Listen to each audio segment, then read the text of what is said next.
బుజ్జమ్మా,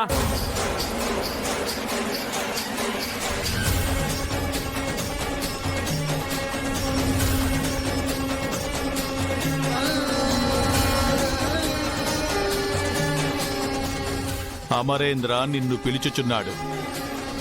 మా గురించి అతగాడికేమీయో చెప్పక సుమి. నాకు తెలుసు కదా గుప్తా గారు, మీరు మాయమైపోండి.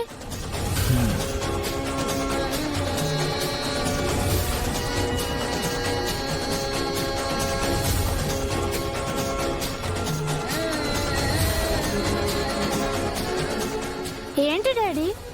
ఎవరితో మాట్లాడుతున్నావు బుజ్జమ్మా? అది డాడీ, మొక్కలతో డాడీ. ఏంటి, మొక్కలతోనా?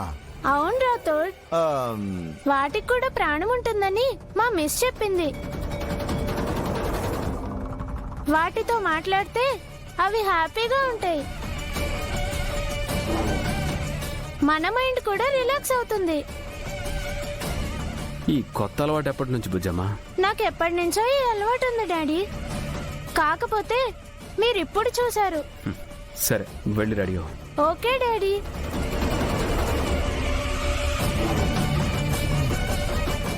నీ అనుమానం కూడా తీరిందా మిస్ అమ్మా?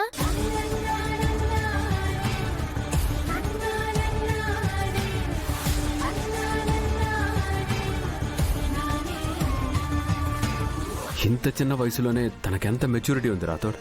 ఆ, అవును సార్. తన తల్లిదండ్రులు ఎవరో కానీ అదృష్టవంతులు.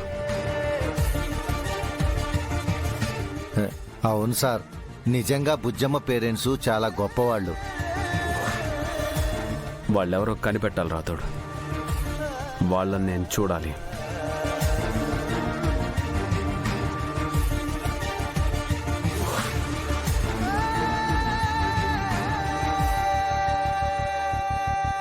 రాథోడ్, ఏంటి మిస్సమ్మా?